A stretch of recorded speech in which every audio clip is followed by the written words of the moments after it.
잔치가 있습니다. 태어나서 100이 지나면 100일 잔치를 하고 첫 돌을 맞으면 돌잔치를 하기도 합니다. 또 한 가정을 이루기 위해서 결혼 잔치를 하게 되고, 요즘은 안 하지만 육순이 되면 육순 잔치를 하고 7순, 8순 잔치를 합니다. 어쩌면 우리 인생은 태어나서 죽을 때까지 잔치를 하는 모습을 보게 됩니다. 하나님 나라 우리의 신앙 삶에도 많은 잔치가 있습니다. 예수님께서는 하나님 나라를 잔치로 비유하시죠. 예수님 공생의 첫 출발이 바로 가나 혼인잔치집에서 물로 포도주를 만드시는 기적의 잔치를 우리에게 보여주고 계십니다. 그 출발이 혼인잔치요, 또 요한계시록 마지막 우리가 죽어서 천국 가는 그날 거룩한 세마포 옷을 입고 천국에서 혼인잔치를 벌일 것을 우리에게 말씀하고 있습니다. 그래서 기독교는 항상 잔치집과 같은 분위기입니다. 예배도 신약에서는 잔치라고 말씀하고 있습니다. 그래서 사도행전 2장에 보면 초대교회 성도들은 성전에 모일 때마다 날마다 기쁨으로 떡을 떼면서 하나님 앞에 애찬을 행하면서 잔치를 벌였다고 말씀합니다. 그래서 우리의 모든 신앙의 삶은 잔치와 같이 기쁨이 있고 감격이 있고 행복해야 됨을 말씀하고 있는 것이죠. 그래서 어떤 분은 기독교를 타 종교와 이렇게 비교했습니다. 불교는 초상집과 같고, 유교는 제사집과 같고, 기독교는 잔치집과 같다. 우리의 모든 신앙의 삶은 잔치를 하듯이 사람들이 북적거리고 그곳에는 맛있는 음식이 있고 그곳에는 풍요가 있고 즐거움과 기쁨이 있는 자리에 된다라는 것을 우리에게 말씀하고 있는 것이죠. 오늘 봉독한 비유의 말씀도 바로 잔치에 관한 말씀입니다. 하나님 나라의 잔치에서 먹는 자가 복이 있다 말씀하십니다. 여러분, 이 세상에서 누가 복 있는 자이겠습니까? 이 세상의 잔치는 아무리 잘 먹어봐야 잔치로 끝나고 마는 것이죠. 그러나 영원한 하나님 나라의 잔치는 우리에게 영원한 기쁨을 주고 소망을 주고 우리에게 영원한 행복을 주기에, 세상의 잔치가 아닌 하나님 나라에서 먹고 마시는 자가 바로 복이 있다라고 예수님께서 말씀하십니다. 세상 잔치를 보면 주최하는 자가 초대장을 보내게 됩니다. 그 초대장을 보내는데 그 초대장은 제약이 있습니다. 아무에게나 보내는 것이 아니라 자기가 아는 사람, 또 자기의 이해관계가 있는 사람, 자기와 클래스가 비슷한 사람, 여러 가지 자기 나름대로의 조건을 붙여서 사람들을 초대하는 것이죠. 그 초대장을 받았을 때 기쁨으로 받아들일 수 있는 경우도 있고 오히려 부담으로 다가올 때도 있는 것이 사실입니다. 여러분, 봄, 가을 결혼 잔치 초대장 받으면 기쁨도 있지만 때로는 고지서 같은 느낌이 들 때도 있지 않습니까? 그러니까 누군가가 나에게 초대장을 보냈다는 것이 기쁨이기도 하지만 이 세상 잔치의 초대는 그런 부담이 될 수도 있다라는 것입니다. 그러나 하나님 나라의 잔치는 그렇지 않습니다. 하나님 나라의 잔치는 차별이 없습니다. 누구에게나 모두에게 높고 낮은 배움에 많고 적음, 남녀노소를 떠나서 누구에게나 차별 없이 부르시는 하나님의 초대임을 말씀하십니다. 구약 성경에 보면 하나님께서 우리를 부르시는 초대장이 나와 있습니다. 이사야 55장 1절 2절 말씀인데요, 하나님 우리를 어떻게 초대하시는지 한번 읽어보겠습니다. 시작. 오호라 너희 모든 목마른 자들아 물로 나오라. 돈 없는 자도 오라. 너희는 와서 사 먹되 돈 없이 값 없이 와서 포도주와 젖을 사라. 너희가 어찌하여 양식이 아닌 것을 위하여 은을 달아주며 배부르게 하지 못할 것을 위하여 수고하느냐. 내게 듣고 들을지어다. 그리하면 너희가 좋은 것을 먹을 것이며 너희 자신들이 기름진 것으로 즐거움을 얻으리라. 아멘. 오늘 이 말씀은 하나님께서 죄악에 빠져 있는 유대 백성들 향해서 주시는 소망의 말씀입니다. 하나님의 백성들이 하나님의 은혜를 알고 하나님을 잘 섬겼으면 좋겠는데 우상 숭배에 빠지고 하나님의 말씀에 불순종함으로 말미암아 어려움 가운데 빠져 있습니다. 그 어려운 가운데 있는 하나님의 백성들 향해서 다시 초청하시는 하나님의 사랑의 음성이 바로 읽은 말씀입니다. 그래서 시작이 바로 오호라, 슬프도다. 그 말은 하나님의 백성들이 하나님의 잔치로 나오지 못하고 왜 세상에 가서 그렇게 헤매고 있느냐라는 거예요. 너희가 왜 양식이 아닌 것을 위해서 은을 달아주는 삶을 살고 배부르게 하지 못할 것을 수고하느냐라는 거예요. 하나님의 잔치가 아닌 세상에서 너희가 지금 헛된 것을 수고하고 헛된 것을 위해서 애를 쓰고 있다라는 겁니다. 그래서 너희가 다시 한번 목마른 자들아 다 물로 나오라. 삶의 목마름 속에 있는 너희 모든 인생들아 내게로 오라. 내게 오면 값없이 와서 포도주와 돈 없이 포도주와 젖을 사라고 말씀하십니다. 하나님의 부르심은 공짜입니다.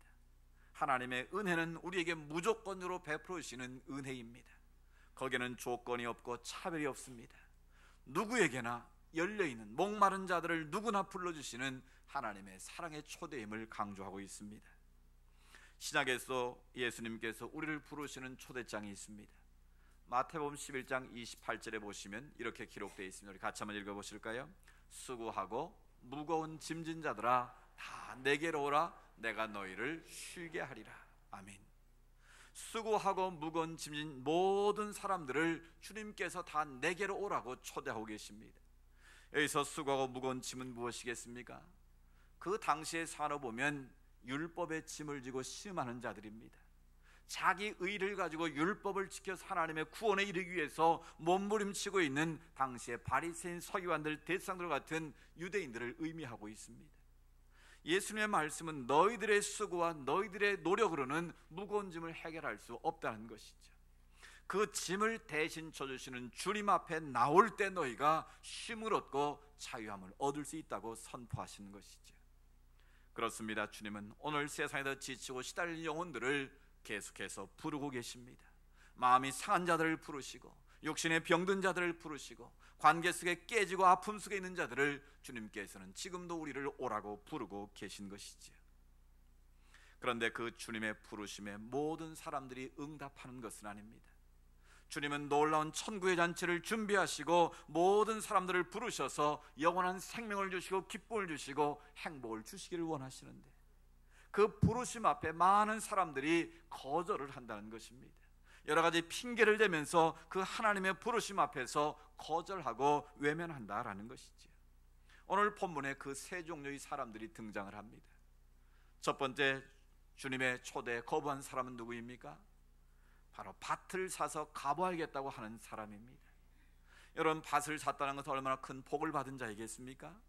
많은 재물을 얻었다는 것을 의미합니다. 그런데 주인의 초대를 받고 가겠다고 약속을 해놓고 나서 잔치가 가까웠는데 나는 밭을 사서 그 밭을 보러 가야겠다는 겁니다. 이런 밭을 사는데 그냥 샀겠습니까? 가서 확인도 해보고 투자의 가치가 있는지 없는지도 다 알아보고 사지 않았겠습니까? 근데 왜 하필이면 그 시간에, 잔치로 초대받은 그 시간에 그 밭을 가서 보아야겠다고 말하냐는 것이지요. 이 말씀의 의미가 무엇이겠습니까? 삶의 우선순위를 바르게 정하지 못하는 우리들의 모습을 비유로 말씀하시는 것이죠.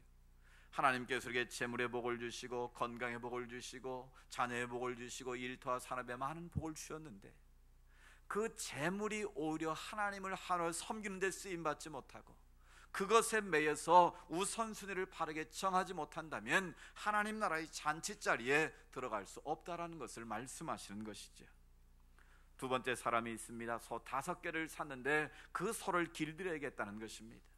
5개이면 10마리입니다. 그 당시에 소 10마리를 샀다는 것은 큰 부자가 됐다는 소리입니다. 그런데 왜 하필이면 그 초대의 잔칫날 그 소를 테스트하겠다고 가겠다고 거부를 하느냐라는 것입니다. 이것 역시도 마찬가지입니다. 우리가 어렵게 뭔가를 얻어냈는데 그것에 매여서 하나님께 우선순위를 두지 못하고 그것에 끌려가는 안타까운 모습을 비유적으로 말씀하시는 것이죠. 세 번째 사람이 있습니다. 이 사람은 장가를 들어서 가정일에 바빠서 오지 못하겠다는 것입니다. 구약에 보면 결혼을 하면 모든 것이 면책 특권이 됐습니다. 전쟁도 나가지 않아도 되는, 결혼한 1년 되면 1년 전에는 전쟁터도 내보내지 않을 만큼 가정을 소중히 여겼습니다. 오늘 예수님께서 말씀하시는 말씀의 의미가 무엇이겠습니까? 가정이 소중하고 중요하지만 하나님 나라의 잔치자리에 가는 것보다 우선할 수는 없다라는 것입니다.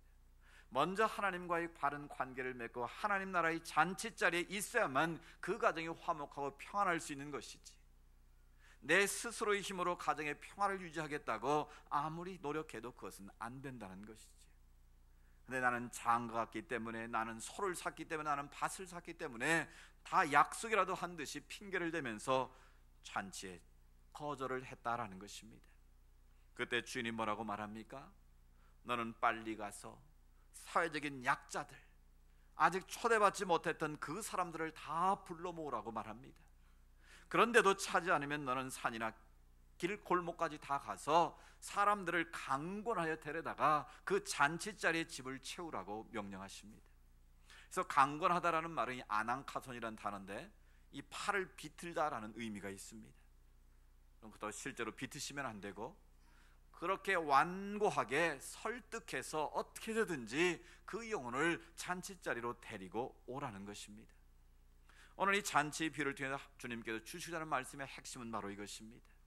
많은 사람이 하나님 나라의 잔치에 초대를 받지만 다 오는 것은 아니라는 것입니다. 그럼에도 불구하고 너희는 계속 가서 그 사람들을 불러서 하나님 나라의 잔치자리로 초대하라는 것이죠. 바로 복음의 긴급성, 복음의 중요성을 다시 한번 주님께서 강조하시는 내용입니다. 우리가 전도를 하다 보면 많은 사람들이 전도에 응하지를 않습니다. 우리가 예수님 잔치를 선포하고 지금 전도하고 있지 않습니까? 가겠다고 철석같이 약속해 놓고 오지 않는 사람들이 있습니다. 그날 아침에 집 앞에서 만나기로 해놓고 어디 여행 가버리는 사람도 있고요. 정말 우리의 생각과 우리의 뜻대로 되지 않는 그런 경우들이 허다합니다. 저도요, 세 사람을 작정하고 기도를 하고 있는데요, 그 두 사람은 방송국에서 분장을 하시는 분들인데, 제가 잘 얘기해가지고 알고 보니까 수서에 살더라고요. 그래서 거리도 가깝고, 그래서 제가 초대를 했더니 오겠다고 그러더라고요. 그래서 철석같이 믿고 선물도 주고 열심히 기도하고 있는데, 지난주에 가보니까 안 보여. 그래서 어디 갔냐고 그랬더니 사람이 막 물어봤더니 직장을 그만뒀다는 거예요. 제가 다행히 전화번호를 다 적어놨고요. 집 번호, 주소도 적어놓고. 그래서 전화를 드렸더니 목사님 죄송해요, 제가 갑자기 그렇게 됐어요. 그래서 옮긴 건 옮긴 거고 오는 건 오는 거 아니겠느냐. 내가 계속 금식하며 기도할 테니까 하여튼 무조건 와야 된다, 기도하겠다. 알았다고는 했는데 올 줄로 믿습니다. 여러분, 다 올 것 같지만 다 오지 않아요. 철석같이 약속하고도 오지 않아요. 실은 우리 모두 다 마찬가지였습니다. 여러분, 내 발로 교회 온 사람 몇 명이나 있습니까? 그런 과정을 다 거쳐서 오늘 우리가 이 자리에 구원받은 하나님의 자녀가 됐고 직사가 되고 우리가 중직이 되고 다 하나님의 사람들이 된 것 아니겠습니까? 중요한 것은 우리가 포기해서는 안 된다라는 거예요. 갈라디아서 말씀처럼 선을 행하되 낙심하지 말지니 때가 이르면 누가 거두게 하십니까? 하나님이 거두게 하신다라는 거예요. 그러니까 내 뜻대로 내 생각대로 안 됐다고 해서 그것을 실망하거나 염려하거나 좌절할 이유가 없다라는 거예요. 씨를 뿌리는 이가 있고 물을 주는 이가 있고 그것을 거두는 자가 반드시 있다라는 것을 기억하시기 바랍니다. 결국 오늘 주님께서 말씀하자 하시는 것은 우리가 전도에 대한 긴급성을 가지고 시급함을 가지고 때를 얻든지 못 얻든지 주의 복음을 전하라는 거예요. 가난한 노동자를 위해서 목회를 하셨던 리처드 백스라는 목사님이 있습니다. 이분은 항상 전도를 하시는데요, 어떤 태도로 전도를 해야 되는가, 막 숨을 거두려는 사람에게 말하는 것처럼 그런 안타까운 마음으로 복음을 전해야 한다고 말씀합니다. 여러분의 사랑하는 아버지나 어머님이 지금 임종을 5분 앞두고 있습니다. 만약 그 사실을 여러분이 알고 있다면 그 앞에서 태연하게 복음 전할 수 있겠습니까? 정말 애끓는 마음으로 내가 가지고 있는 모든 능력과 권세를 가지고 온 힘을 다해서 복음을 전하지 않겠습니까? 우리가 하나님 앞에 복음을 전할 때는 바로 그런 태도여야 된다고 말합니다. 그래서 글로 이렇게 표현했습니다. 나는 사느냐 죽느냐 하는 문제를 일상 대화하듯이 태연스럽게 말하는 것을 이해할 수 없다. 아직 예수 믿지 않는 사람을 만나고 돌아와서 태연스럽게 잘 수 있다는 것도 이해할 수 없다.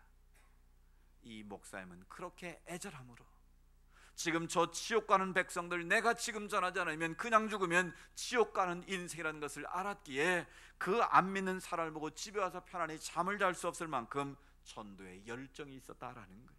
그런 태도를 가지고 하나님의 복음을 전했다라는 거예요. 구세군의 장사인 윌리엄 부스는 매일매일 하나님 앞에 전도하기로 작정을 했습니다. 그래서 아침에 눈을 뜨면 기도하고 나가서 복음을 전하는데요, 어느 날 아침부터 비가 주룩주룩 내렸습니다. 비가 그치기를 기다려도 비가 멈추지를 않는 거예요. 어느덧 해가 지고 어두워졌습니다. 잘됐다, 오늘은 하나님이 쉬라는 사인인가 보다. 그래서 이제 잠자리에 자려고 누웠는데 하나님께서 책망하는 소리를 들었습니다. 너 비 온다고 전도하지 않으면 그럼 언제 전도하겠느냐. 그래서 자려고 하다가 벌떡 일어나서 다시 옷을 입고 우산을 들고 모자를 쓰고 거리에 나갑니다. 보니까 사람이 없어요. 자기가 쓰고 갔던 그 우산을 땅에다 꽂아놓고 자기가 쓴 모자를 거기다 씌워놨습니다. 그리고 외치기 시작했습니다. 회개하라, 천국이 가까웠느니라. 아니, 한밤중에 사람이 지나가는 사람들이 사람도 없는데 우산에다 모자 씌우고 소리 지르니 얼마나 이상하겠습니까? 그걸 보고 사람들이 한 사람 두 사람 모이더라는 거예요. 그들에게 예수 그리스도의 복음을 전해서 그들에게 예수 믿는 하나님의 사로 만들었다는 그런 일화가 있습니다. 그렇습니다. 하나님 나라의 복음은 형편 따라 전하는 것이 아니라는 것을 말씀하시는 것이죠. 그래서 사도 바울은 우리에게 권면합니다. 너희가 때를 얻든지 못 얻든지 항상 힘쓰라. 때를 얻든지 못 얻든지 항상 힘써야 될 일이 바로 복음 전하는 일이다 라는 것입니다. 하나님의 교회의 본질은 무엇입니까? 왜 하나님께서 피값 주고 이 성교회를 세우셨겠습니까? 바로 생명을 살리라고 세우신 줄로 믿습니다. 왜 주님께서 십자가의 그 모든 고통을 다 온몸으로 당하시고 달려 죽으셔야만 했습니까? 왜 주님께서 3일 만에 다시 부활하셔야 했습니까? 바로 내 죄 때문에 죽어서 마땅히 지옥 갈 인생들인데, 그런 나를 십자가의 피값을 지불하시고 나를 구원하셔서 우리의 모든 죄를 용서하셔서 하나님의 자녀 삼으시고 영원한 생명 주시길 원하시는 주님의 놀라운 뜻이 있는 줄로 믿습니다. 그 주님의 피값을 지불함으로 우리는 공짜가 아닌 그 생명의 값을 지불함으로 하나님의 구원받은 자녀가 된 줄로 믿습니다. 영생을 받은 하나님의 백성들이 된 줄로 믿습니다. 바로 그 사명 감당하라고 우리를 부르셨다라는 거예요. 우리는 교회 모여서 예배를 드립니다. 하나님의 가족으로 서로 교제하며 사랑을 나누며 위로하며 격려합니다. 주님을 본받기 위해서 훈련을 받고 제자가 되기를 원합니다. 그리고 지역사회를 섬기고 봉사하는 일을 합니다. 여러분, 그 자체가 목적이 아니라는 거예요. 그 모든 것은 결국은 생명을 살리기를 원하시는, 주님의 마음을 품고 잃어버린 영혼을 찾기를 원하시는 그 하나님의 소원을 이루기 위해서 그 모든 일을 한다라는 것이죠. 주님이 이 땅에 왜 오셨다고 선언합니까? 마지막 날에 한 사람도 잃어버리지 않고 구원하려고 내가 왔다고 말씀하십니다. 나는 전도하러 왔다고 주님 말씀하십니다. 그래, 하나님의 소원은 모든 사람이 진리를 알고 구원에 이르기를 원하는 것이 하나님 아버지의 소원인 줄로 믿습니다. 우리는 그 하나님 아버지의 소원을 품고 사는 사람들입니다. 세상 눈에 보이는 것을 따라 사는 인생들이 아니라 나를 구원하신 그 하나님의 은혜를 내가 정말 믿는다면 그 하나님의 은혜의 빚진 자로서 누군가에게 예수 그리스도의 복음을 전하는 것이 우리의 신 가장 큰 사명인 줄로 믿습니다. 이런 작년 세월호 침몰 때 그 선장과 기관사들, 그 사람들이 비난받고 그런 무거운 중형을 받은 이유가 무엇입니까? 골든타임을 놓쳤다는 것이죠. 지금 그 배 안에서 젊은 학생들이, 승객들이 죽어가는 걸 알면서도 그들을 건질 수 있는 골든타임이 있었음에도 불구하고 자기들만 살겠다고 몰래 도망쳐 나왔다는 것 아니겠습니까? 모든 사람들이 분노하고 그 사람들을 정죄하지 않았습니까? 네, 실상은 바로 우리 자신들의 모습이다라는 것이죠. 지금 많은 사람들이 멸망의 길로 달려가고 있는 것을 보면서도, 죽음의 길을 향해 달려가고 있는 것을 보면서도, 헛된 것에 매여서 헛힘을 쓰는 것을 보면서도 내가 만난 예수 그리스도의 복음을 전하지 않고 있다면 골든타임을 잃어버리도록 하고 자기들만 도망쳐가는 그 선장들의 모습과 우리의 모습이 별로 다를 바가 없다라는 것이죠. 그래서 존 스토트 목사님 우리에게 말씀합니다. Our guilty silence, 우리의 죄송스러운 침묵이라고 표현을 했습니다. 결국 우리가 생명의 길을 아는데, 진리의 길을 아는데, 영생의 길을 아는데 누군가에게 그 복음을 전하지 않음으로 말미암아 그 인생들이 지옥으로 간다면, 멸망의 길로 간다면 그것이 바로 내가 하나님 앞에 지는 가장 큰 죄일 수도 있다라는 거예요. 우리의 무관심 때문에, 우리의 이기적인 생각 때문에 내가 복음을 전하지 않고 침묵하고 있음으로 말미암아 그 영혼들이 지옥에 간다면 그 피값을 바로 전하지 않은 우리 삶에 차시겠다고 에스겔 선지자를 통해서 말씀하고 있는 것이죠. 그렇습니다. 우리는 다시 한번 이 주님의 초대장 앞에서 우리 자신의 모습을 돌이켜보며 우리에게 맡겨진 귀한 사명을 다시 한번 감당해야 될 줄로 믿습니다. 우리나라의 예수천당 불신족을 외쳤던 최권능이라는 목사님이 계셨습니다. 이분은 어딜 가든지 예수천당 불신족을 외쳤습니다. 복음 전하다 일본 형사에서 잡혀가서 감옥에 갇혀서 고문을 받기 시작합니다. 그런데 건드리면 예수천당, 또 건드리면 불신지요. 형사가 어이가 없어서 말합니다. 아니 당신은 왜 건드리면 그 따위 소리를 하오? 그때 최권능 목사님이 그렇게 말씀했다는 거예요. 내 안에는 예수 천당 불신축으로 가득 차 있어서 나를 건드리기만 하면 나도 모르게 그 입술에 그 말이 나온다. 할 수 없이 그 사람을 목사님을 풀어줬다는 이야기입니다. 여러분, 우리 심령 속에 누구를 만나든지 간에 내가 만난 예수 그리스도를 전할 수 있는 그 믿음의 고백이 있어야만 하나님이 기뻐하시는 복된 삶이 될 줄로 믿습니다. 내가 죄송스러운 침묵으로 무관심으로 그냥 넘어가 버린다면, 오늘 그 생명이 예수 믿지 않고 이 세상을 떠난다면 그 인생이 어떻게 되겠습니까? 오늘 질만한 물과 갈람의 신으로 리스트라는 글을 다시 소개했습니다. 몇 년 전 폴란드에 가서 그 현장을 가보았습니다. 오래전부터 한번 가보고 싶었던 현장이었는데요, 그곳에 가면 무참하게 가스실로 끌려가서 그 끌린 벽에 손톱으로 얼마나 긁으면서 죽었는지, 그 처참한 현장이 지금도 그대로 보존되어 있는, 그 홀로코스트 현장이 그대로 보존되어 있는 정말 인간의 절망을 느낄 수밖에 없는 현장이었습니다.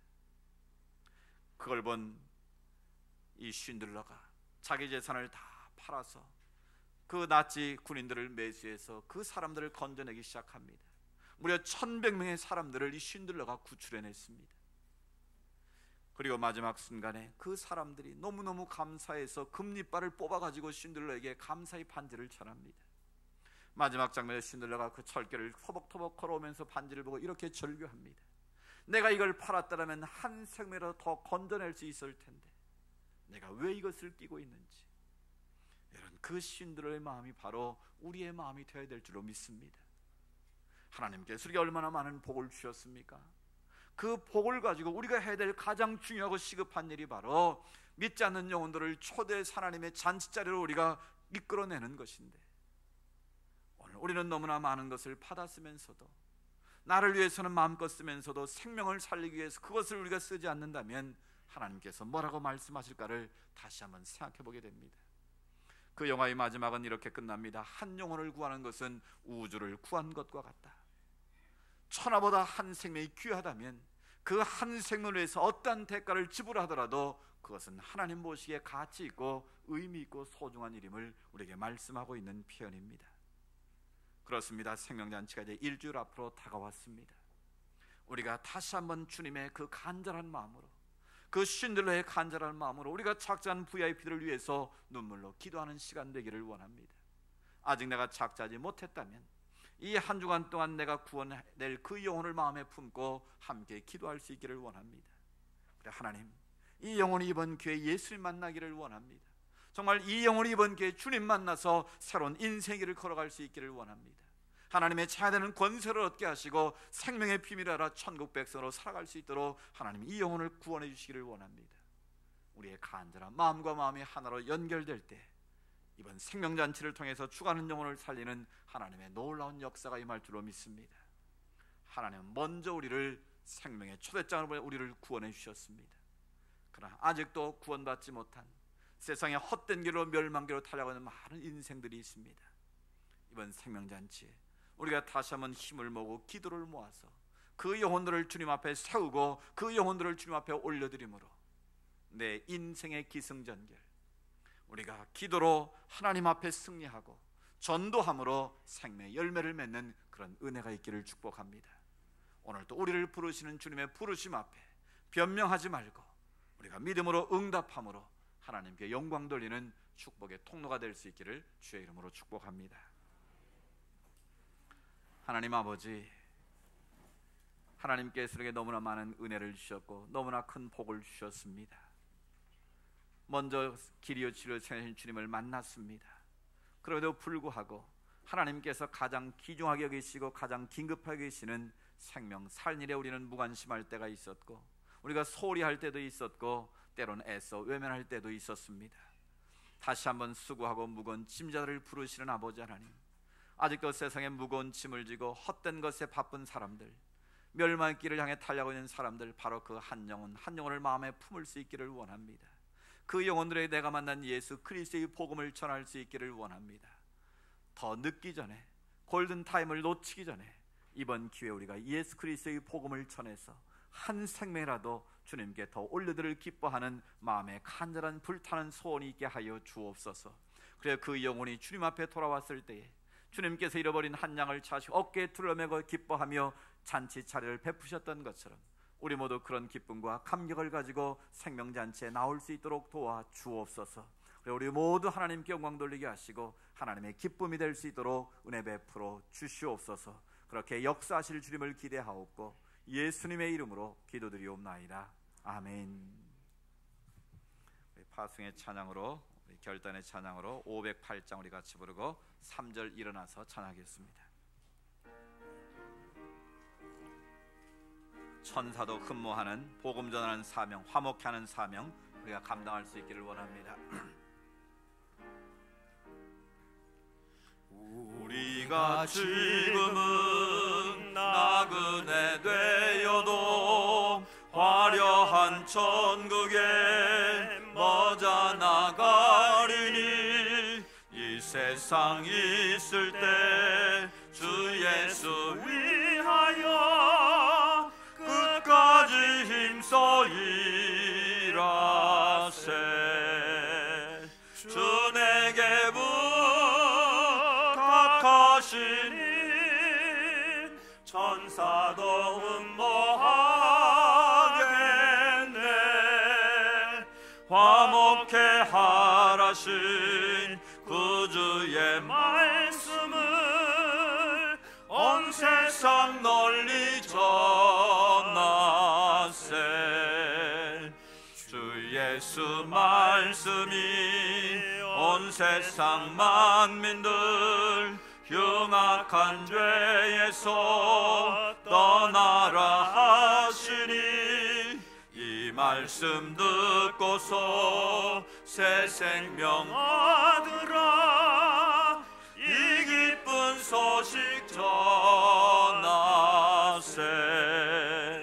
주 내게 부탁하시니 천사도 흠모하겠네. 화목케 하라신 구주의 말씀을 온 세상 널리 전하세. 우리 다 같이 일어서 찬양하기를 원합니다. 영생의 복락과 천국에 갈 길을 만백성 알도록 나가서 전하세. 주 예수 말씀이 이 복음 전하라. 우리에게 부탁하셨네. 아멘. 주 내게 부탁하시니 천사도 흠모하겠네. 화목케 하라신 구주의 말씀을 온 세상 널리 전하세.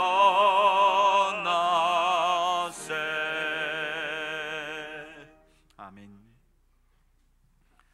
길이요 진리요 생명 되시는 예수 그리스도의 은혜와 하나님 아버지의 크고 놀라우신 사랑하심과 성령님의 위로하시고 치유하시고 교제하심의 역사가 골든타임을 놓치기 전에 힘써 예수 그리스도의 복음을 전함으로 생명 살리는 삶을 살겠습니다 결단하며 세상에 나아가는 주의 백성들 머리머리 위에, 믿음의 소원들 위에, 이 나라와 이 민족 위에 이제로부터 영원토록 함께 하시기를 간절히 축원하옵나이다. 아멘.